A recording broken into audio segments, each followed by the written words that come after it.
Good morning বন্ধুরা, তোমরা সবাই কেমন আছো? আমি তনুশ্রী, পুনে থেকে সিম্পল স্টেপের নতুন একটি ভ্লগে তোমাদেরকে স্বাগত জানাই। আজকে সকাল সকাল সোজা চলে এসেছি রান্নাঘরে। আজকে একটু বেলা হয়ে গেছে জানো তো, বেশ এখন বাজে হচ্ছে প্রায় 10:30 বাজে। তো একটু তাড়াতাড়ি রান্নাবান্নার জন্য আর বেশি সময় নষ্ট করিনি, এদিক ওদিক দাঁড়িয়ে সোজা চলে এসেছি রান্নাঘরে। আর তার মধ্যে আজকে একটু চিকেন রান্না করব। ভাবছি একটু অন্যরকমভাবে রান্না করব, তো তার জন্য একটুখানি সময়ও লাগবে। তো সেই জন্য আর সময় নষ্ট না করে সোজা রান্নাঘরে চলে এসেছি। আজকে বুধবার। বুধবার দিন নর্মালি আমাদের বাড়িতে আমাদের ঘরে মাংস হয় না, কিন্তু কি করব বলো তো, আজকে না বাধ্য হয়ে মাংস রান্না করছি। বেশি আনিনি, ওই 400 গ্রাম মতন মাংস নিয়ে এসেছি, নিয়ে এসে রান্না করছি। কালকে মঙ্গলবার গেছে, কালকে সন্ধ্যাবেলার দিকে একবার একটু বাজারে গেছিলাম। কালকে এমনিতেই নিরামিষ খাওয়া হয়েছে। সোমবার দিন আমাদের ফার্স্ট অ্যানিভার্সারি ছিল, সেই জন্য আমরা সোমবার দিন একটু বাইরের খাবার খেয়েছিলাম। তারপরে কালকে মঙ্গলবার গেছে, কালকে পুরোটাই আমরা নিরামিষ খেয়েছি। কিন্তু আর সেরকম কিছু সবজি নেই জানো তো বাজারে, শুধু ওই ফুলকপি, বাঁধাকপি আর গাজর আর বেগুন, এই সবই সবজি রয়েছে। ইন্ডিভিজুয়াল তরকারি রান্না করার জন্য আলাদা সেরকম কোনো সবজি কালকে পেলাম না। তারপরে লাস্টে বাধ্য হয়ে একটু মাংস নিয়ে আসলাম আজকে সকালবেলা গিয়ে।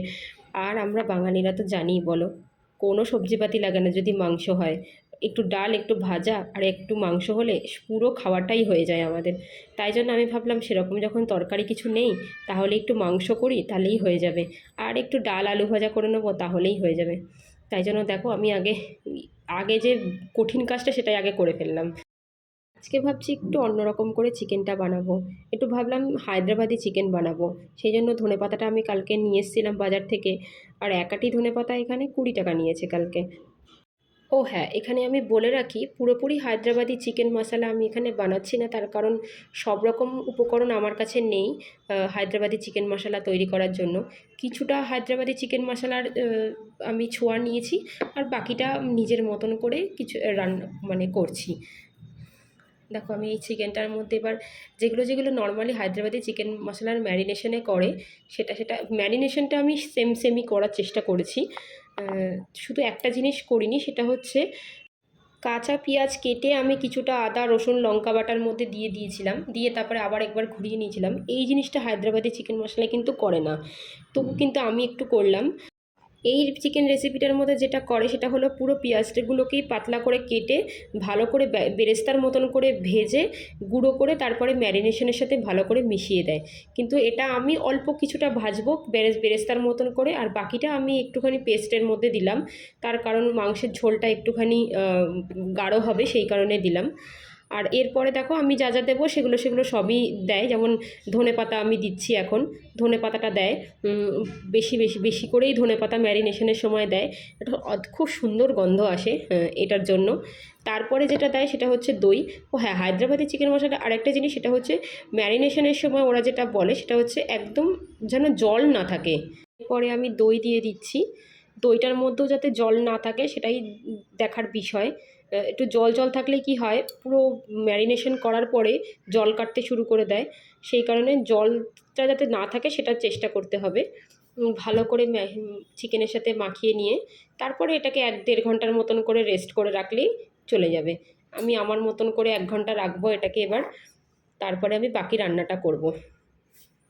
এবার আমি যেটা করব সেটা হচ্ছে আমি আলু কাটবো, আলু কেটে আলুগুলোকে হালকা করে সেদ্ধ করে নেব, নিয়ে তারপরে এর মধ্যে দিয়ে দেবো, মানে চিকেনের মধ্যে দেবো। কিন্তু এই চিকেন রেসিপিটার মধ্যে কিন্তু আলু যায় না, কিন্তু আমাকে তো দিতেই হবে। দেখো এখানে আমি আলুগুলোকে কেটে আলুগুলোকে সেদ্ধও বসিয়ে দিলাম। এরপর যেটা করব সেটা হচ্ছে রান্নাটা শুরু করব। দেখো এখানে আমি সুন্দর করে তেল দিলাম, তারপর আমি হালকা করে আলুগুলোকে একটুখানি লাল লাল করে ভেজে নেব। আলু না দিলে তো আমাদের বাড়িতে খাওয়া চলবে না, আমাদের বাড়িতে আলু দিতেই লাগবে মাংসের মধ্যে। আমার হাজব্যান্ডের প্রচণ্ড আলু প্রিয় মানুষ, আলু ছাড়া ওনার চলেই না। তো যাই হোক, আমি আলুগুলোকে সুন্দর করে ভেজে তুলে নিচ্ছি। এই চিকেন রেসিপিটার একটা মশলা হয়, সেটা হচ্ছে গোটা ধনে, গোটা জিরে, সব রকম গোটা গরম মশলা সব মিশিয়ে একটা মশলা হয়। কিন্তু আমার কাছে সব কিছু গোটা না থাকায় আমি এটাকে এমনি গুঁড়োগুলো ব্যবহার করব। যেমন দেখো এখন আমি ফোড়ন দিলাম গোটা গরম মশলা আর গোটা জিরে, আর তারপরে আমি এখানে পেঁয়াজগুলোকে বেরেস্তার মতন করে সুন্দর করে ভেজে নেব। কিছুটা ম্যারিনেশনের মধ্যে দিয়েছিলাম, ঠিক এরকম করে বেরেস্তার মতো করে ভেজে নিয়ে এবার আমি ম্যারিনেট করা মাংসটাকে ওর মধ্যে দিয়ে দেবো। এবার কিছুটা কিছুটা করে আমি নিয়েছি, কিছুটা কিছুটা করে নিজের মতন করে তৈরি করার চেষ্টা করেছি, কারণ সব কিছু তো সবসময় অ্যাভেলেবেল থাকে না বাড়িতে। হায়দ্রাবাদি চিকেন মশলাটা মহারাষ্ট্রে এতটাই ফেমাস, মহারাষ্ট্রের যে কোনো ধাবা বলো, বড় রেস্টুরেন্ট বলো, সব জায়গাতেই এই আইটেমটা মেনু কার্ডের মধ্যে আরাম পেয়েই যাবে।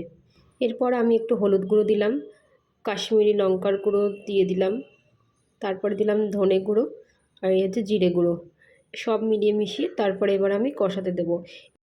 রান্নাটা প্রায় শেষ হয়েই গেছে বলতে গেলে, আর কিছুই না। ভালো করে এবার এটাকে কষিয়ে নিয়ে জল দিয়ে 10-15 মিনিট বসিয়ে দিলেই হয়ে গেল রান্না। 10-15 মিনিট মিনিমাম লাগবে দম হতে। তারপর একটু কষা কষা হয়ে গেলে পরে কমপ্লিট রান্না। সবার লাস্টে আর নামানোর আগে একটুখানি গরম মশলা গুঁড়ো আর একটু ধনেপাতা কুচি ছড়িয়ে দিয়ে নামিয়ে নিলে ব্যাস হয়ে গেল কমপ্লিট রান্না, হায়দ্রাবাদি চিকেন মশলা। আমিও এটাকে ভাতের সাথে এনজয় করে খাই, আর তোমরাও বাড়িতে বানিয়ে এনজয় করে যে কোনো কিছুর সাথে খাও। তাহলে ভিডিওটা আজকের মতন এখানেই শেষ করছি। যদি ভিডিওটা ভালো লেগে থাকে তাহলে একটা লাইক করে দিও। নতুন চ্যানেল হিসেবে চ্যানেলটিকে সাপোর্ট করো।